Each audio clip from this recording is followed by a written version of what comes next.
لا حول ولا قوة إلا بالله العلي العظيم. أعوذ بالله من الشيطان اللعين الرجيم. بسم الله الرحمن الرحيم. وأن أقم وجهك للدين حنيفا ولا تكونن من المشركين. اللهم صل على محمد وآل محمد وعجل فرجهم. سورہ مبارکہ یونس قرآن مجید کا 10واں سورہ، جس کی آیت نمبر 105 کی تلاوت کا شرف میں نے حاصل کیا۔ ارشاد الہی ہو رہا ہے وَأَنْ أَقِمْ وَجْهَكَ لِلدِّينِ حَنِيفًا، اور تم اپنے چہرے اور اپنی توجہ کو پوری طرح سے ادھر ادھر سے ہٹا کر بالکل یکسو ہو کر ٹھیک ٹھیک سیدھا اپنا رخ اسی دین کی طرف قائم کر لو۔ وَلَا تَكُونَنَّ مِنَ الْمُشْرِكِينَ، اور شرک کرنے والوں میں سے نہ ہو جاؤ۔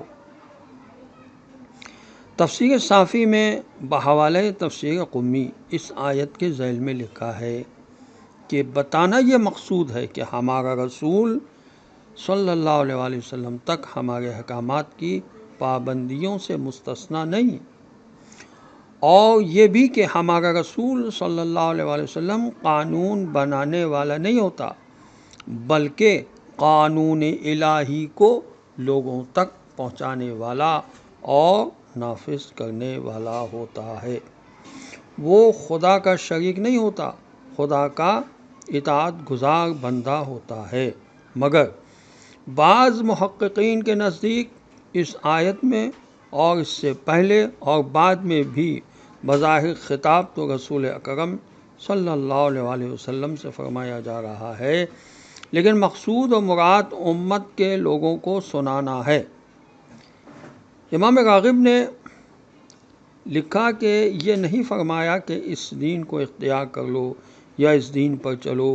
اللہ کو یہ سارے پیرائے ڈھیلے ڈھالے نظر آئے، اسے فرمایا اقم وجہک للدین حنیفا، یعنی اپنا چہرہ دین کے لیے ہمارے راستے کی طرف جما دو، سیدھی نظر دین پر جمائے رکھو اور دین کے راستے پر چلو۔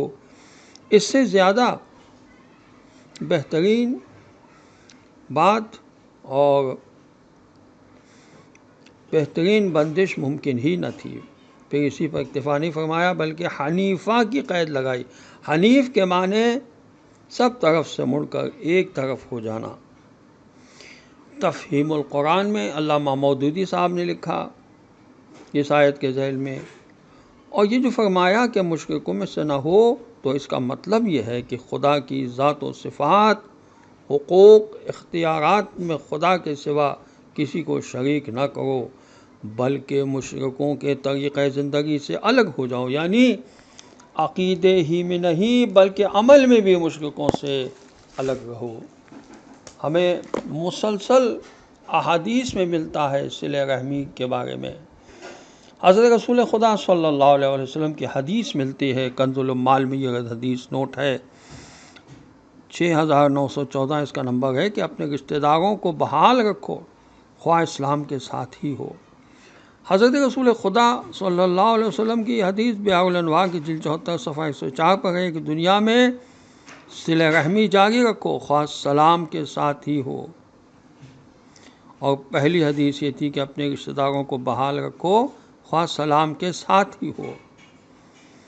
حضرت علی علیہ السلام کی حدیث ہے بیاء الانوار کی جلد 74 صفحہ 91 پر بھی اور 126 پر بھی ہے کہ صلہ رحمی قائم رکھو خواہ سلام کے ساتھ ہی ہو۔ اللہ تعالیٰ فرماتا ہے اللہ سے ڈرو جس کے وسیلے سے آپس میں ایک دوسرے سے سوال کرتے ہو، اور قطع رحم سے بھی ڈرو، بے شک اللہ تمہیں دیکھ رہا ہے۔ یہ سورہ نساء کی پہلی آیت کا ترجمہ ہے۔ اور بیاء الانوار میں جلد 74 صفحہ 103 پر بھی یہ حدیث ہے، اور بیاء الانوار کی جلد 74 صفحہ 88 اور 117 پر بھی یہ حدیث موجود ہے۔ معصومین علیہ السلام فرماتے ہیں کہ اپنے رشتے کو بحال رکھو، خواہ پانی کے ایک گھونٹ کے ذریعے ہی ہو۔ صلہ رحمی رشتہ داروں کو اظہار رسانی سے پرہیز کرنا افضل ہے۔ السلام علیکم ورحمۃ اللہ وبرکاتہ۔